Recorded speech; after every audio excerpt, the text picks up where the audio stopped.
The night of the 23rd of August, 1917, hangs heavy over the Messines Ridge. A German battery commander, Hauptmann Ernst Kellner, 31 years old, a career artilleryman who had survived 3 years of the most devastating conflict in human history, bends over his plotting table in a sand-bagged dugout and makes a series of careful calculations. He is meticulous. He is professional. He trusts his instruments entirely. The coordinates he has received from his sound ranging section are precise to within a few meters, and his guns, a battery of 15-centimeter howitzers positioned half a kilometer behind the ridge, are now traversed and elevated with painstaking accuracy. He gives the order. The guns speak. The shells scream northward through the darkness in a long, graceful arc. And they land, every single one of them, in an empty field 400 meters from their intended target. Kellner stares at his plotting table. He rechecks his calculations. He finds no error. He has no way of knowing that the sounds his section recorded, the crack and rumble of British artillery, were not where they appeared to be. He has no way of knowing that somewhere in the darkness, attached to the barrel of a British 18-pounder, a small and deceptively simple device has just bent the laws of acoustic physics around him. He has no way of knowing that he has been deceived by one of the most quietly effective inventions of the First World War. The problem that device was designed to address was one of the most persistent and lethal challenges of the Western Front. Counter-battery fire, the systematic destruction of enemy artillery by one's own guns, was the cornerstone of modern industrial warfare. Artillery caused approximately 60% of all casualties on the Western Front. It shattered trenches, obliterated supply lines, destroyed communications, and reduced men to a state of psychological ruin that doctors of the era struggled to categorize or treat. To silence the enemy's guns was, therefore, not merely a tactical ambition. It was an existential imperative. And yet, for the first 2.5 years of the war, both sides found themselves engaged in a frustrating and extraordinarily costly game of blind man's bluff. Guns were hidden.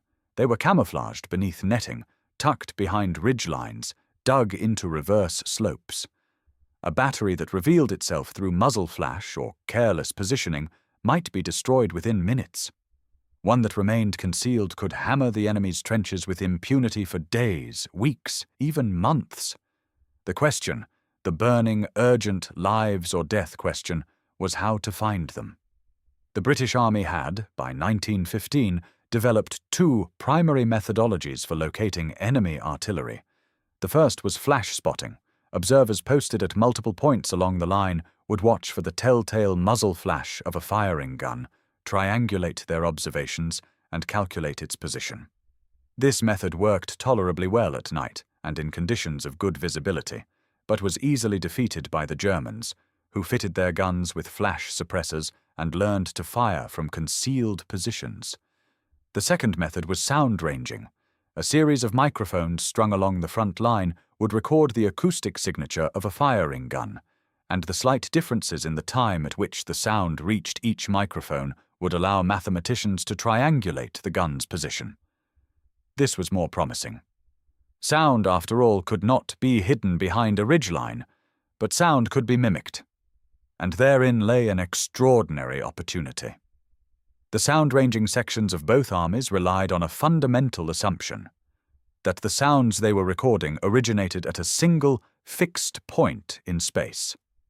If a gun fired, the sound emanated from the gun's position, and the wave front of that sound propagated outward in a consistent, calculable manner.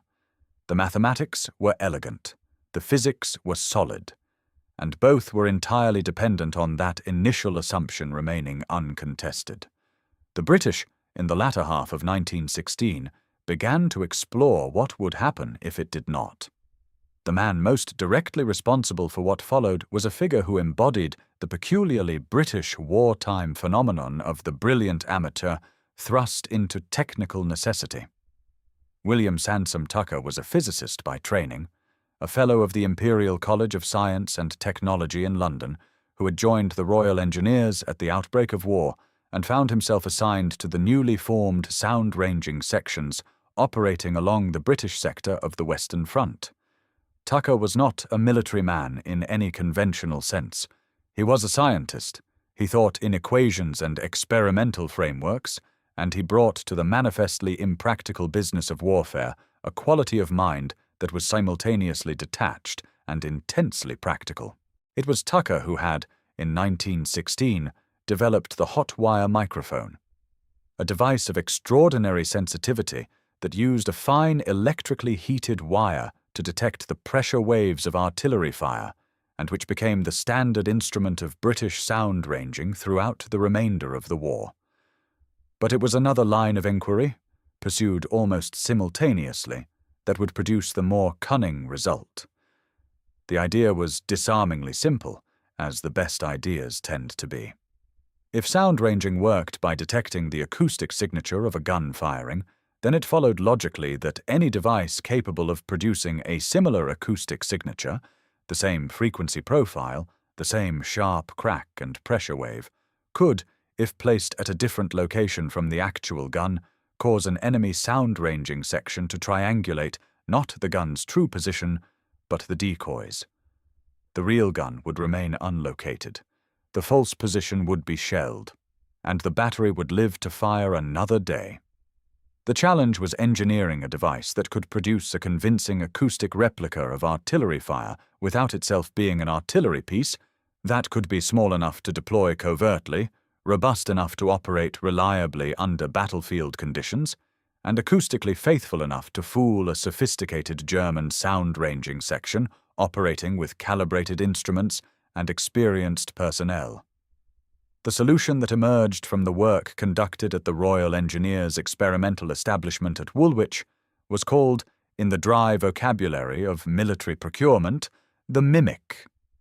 In informal usage among the men who deployed it, it attracted a variety of more colourful names, none of which found their way into official documentation. The device itself was compact, small enough to be carried by 2 men or transported in a standard limber, and its operation required no specialized training beyond what a competent Royal Engineers signaller could acquire in a matter of days. At its core, the Mimic was a pyrotechnic acoustic generator, a carefully designed charge of explosive material housed in a metal tube of specific dimensions that, when detonated, produced a pressure wave of a character very closely matching that of a standard field artillery piece. The tube's dimensions, 14 inches in length, 2 3/4 inches in diameter, were not arbitrary.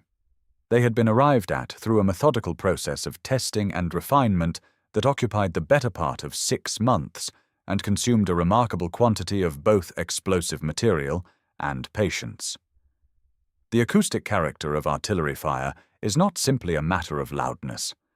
A sound-ranging section recorded the incoming wave on paper tape or, in later iterations, on photographic film, and trained analysts would examine the shape of the wave, its rise time, its peak amplitude, its decay profile, its secondary reflections, in order to identify the caliber and type of weapon that had produced it. A mimic that simply made a loud bang would fool nobody. What was needed was a device whose detonation produced a wave front that, when recorded by microphones at a distance of several hundred meters, was functionally indistinguishable from that of a genuine 18-pounder shell leaving the barrel of a genuine British field gun.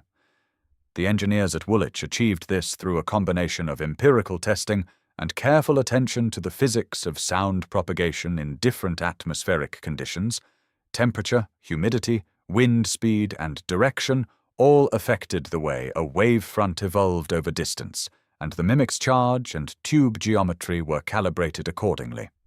Production of the mimic began in earnest in early 1917, with the initial contract placed with a manufacturing firm in Birmingham, whose peacetime specialism had been the production of precision engineering components for the textile industry. The adaptation was not as incongruous as it might appear. The mimic's tube required machining tolerances that were demanding but well within the capabilities of a well-equipped machine shop, and the explosive fill was supplied pre-mixed from the Royal Arsenal at Woolwich. Unit costs were, by the standards of the war's material expenditure, almost laughably low. A single mimic cost the British government approximately 4 shillings and sixpence to produce, a figure that, when placed alongside the cost of the artillery shells that a successfully deceived German battery would waste on empty fields, represented a return on investment that no financial analyst of the era could have articulated, but that any competent staff officer could appreciate intuitively. By the summer of 1917, production was running at several thousand units per month, and the devices were being distributed to Royal Engineers' sound-ranging sections along the entire British sector of the front. The operational procedure for deploying the Mimic was refined through a period of careful experimentation in the spring of 1917, drawing on the experience of several sound-ranging sections who had been trialling prototype versions of the device since the previous autumn. The Mimic was not simply detonated at random. Its effectiveness depended entirely on proper positioning, specifically on placing it at a location that would, when triangulated by the German sound-ranging section, place it at a plausible coordinate for a British artillery battery. This required the operators to understand, with some precision, where the German microphones were likely to be positioned. And that knowledge, paradoxically, came from the British sound-ranging sections themselves. By studying the German response to British mimic deployments, British analysts could work backward to determine the likely disposition of the enemy's microphones, which in turn allowed them to choose future mimic positions that would produce maximally convincing false triangulations. The geometry of acoustic deception, as it came to be understood through operational experience, was a matter of considerable subtlety. A mimic placed too close to the front line would produce a triangulation suggesting a battery in an obviously impossible position, in the middle of a marsh, say, or on a reverse slope where no guns could practically be sighted. Such a position would arouse German suspicion. A mimic placed too far behind the front line might fall outside the effective range of the German microphone network entirely. The sweet spot, the zone within which a mimic detonation would produce a plausible and actionable false position, was typically between 800 meters and 2 kilometers behind the forward edge of the British positions, and within certain angular constraints relative to the known German microphone emplacements. Selecting these positions required a combination of map-reading skill, knowledge of local terrain, and an almost intuitive understanding of acoustic physics that the experienced operators of 1917 had developed through months of practical work. The first large-scale operational deployment of the Mimic in coordinated counter-battery deception occurred during the preliminary bombardment phase of the Third Battle of Ypres, which opened in late July 1917. The British plan called for an exceptionally intense preparatory bombardment, some 3,000 guns firing over a 10-day period, consuming approximately 4.25 million shells. Within this enormous sonic environment, the Mimic operators faced both an opportunity and a challenge. The opportunity was that in the general cacophony of the bombardment, individual Mimic detonations would be difficult for German analysts to distinguish from genuine artillery fire. The challenge was that the same cacophony made it harder for the British to observe the German response to specific Mimic deployments with any precision. The solution was to deploy Mimics primarily during the quieter periods, the intervals between bombardment phases, the early hours before dawn, the brief pauses that even the most sustained artillery duel occasionally permitted, when individual acoustic events could be more readily isolated and observed. The results, reconstructed from both British operational reports and, later, captured German counter-battery records, were striking. During the 3 weeks between the 19th of July and the opening of the main assault on the 31st, German counter-battery fire displaced onto false Mimic-generated positions consumed an estimated 12% of the total German artillery ammunition expended in that sector. In material terms, shells, propellant, gun barrel wear, this represented a significant diversion of resources. In terms of its effect on the British artillery, it was more significant still. Several batteries that might otherwise have been engaged by German counter-battery fire continued to operate unmolested throughout the preliminary bombardment, contributing to the weight of British fire without suffering the attrition that their exposed positions might otherwise have invited. German response to the emerging threat was, inevitably, systematic. By the autumn of 1917, the German sound-ranging service, the Schallmessgruppe, had begun to develop protocols for identifying and filtering mimic detonations from genuine artillery fire. The method relied on cross-referencing acoustic data with flash-spotting observations. If an acoustic event produced a plausible triangulation, but no corresponding muzzle flash was observed from the triangulated position, the event was flagged as a potential mimic detonation rather than genuine artillery fire. This was a sound approach, forgive the pun, which the German analysts would not have appreciated, but it was limited in its effectiveness by the inherent constraints of flash spotting. At night, in poor visibility, or when genuine British guns in the vicinity were firing simultaneously, the cross-referencing protocol broke down. The mimic operators quickly learned to time their detonations to coincide with periods of genuine artillery activity, exploiting precisely the conditions under which the German verification protocol was least reliable. The Germans also attempted to develop their own version of the device, a program that a post-war analysis of captured German documents suggests began in earnest in early 1918. The German equivalent, designated provisionally as the Schallerzeuger, acoustic generator, in internal documentation, followed a broadly similar technical approach to the British mimic, though the specific design differed in several respects. The German device used a somewhat larger charge, producing an acoustic signature that analysts who examined post-war test recordings described as closer to a medium howitzer than a field gun, a consequence, perhaps, of working without direct access to the British specifications. German operational deployment of the Schallerzeuger appears to have been limited and somewhat ad hoc.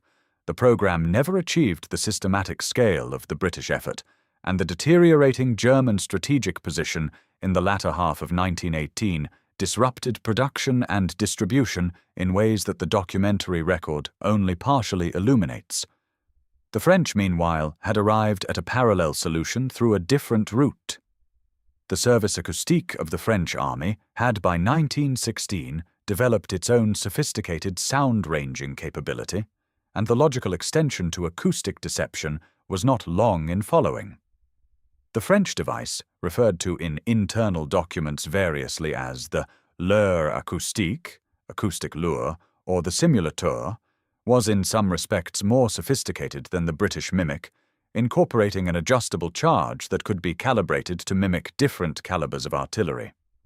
This adjustability made the French device more versatile but also more complex to operate, and in the grimly practical environment of the Western Front, complexity was not always an asset. The British approach, simpler, more standardized, more easily produced and deployed, may ultimately have been the more effective one, though a direct comparison across the available records is made difficult by differences in documentation practice and the incomplete nature of the surviving archives. The Americans, who entered the war in April 1917 and began deploying sound-ranging sections in France from late that year, largely adopted British practices and equipment, including the mimic.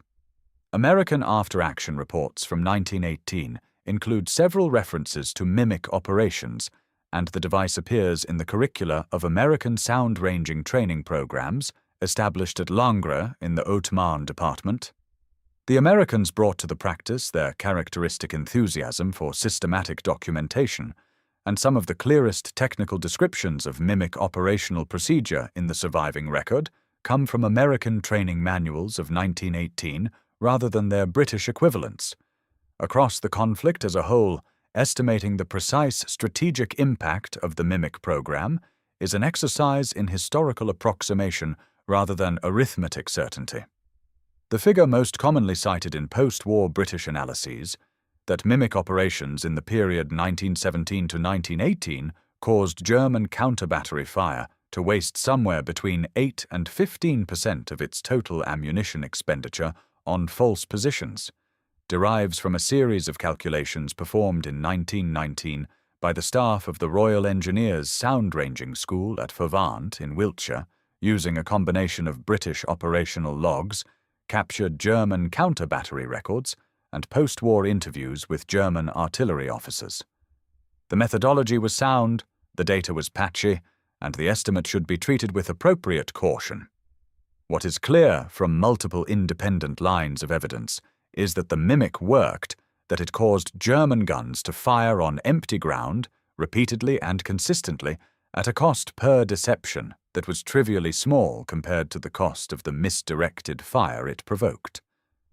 The psychological impact on German counter-battery personnel is harder to quantify, but no less real.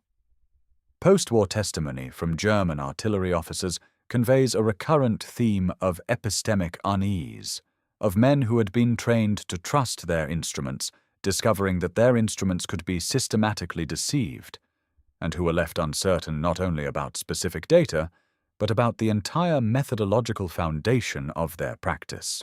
A battery commander who fires on a position and destroys his target has confirmed the validity of his methods. A battery commander who fires on a position and finds it empty, repeatedly, inexplicably, begins to doubt not just his data, but his instruments, his operators, his own calculations. That corrosive doubt, propagating through the German counter-battery service in the latter half of 1917 and throughout 1918, had effects on German operational practice that went beyond the ammunition wasted on specific false positions. It introduced a systematic hesitancy, a reluctance to commit to counter-battery fire on the basis of acoustic data alone that measurably slowed the German response to British artillery activity and reduced the overall effectiveness of German counter-battery operations. A percentage point or two of ammunition diverted is a statistical curiosity.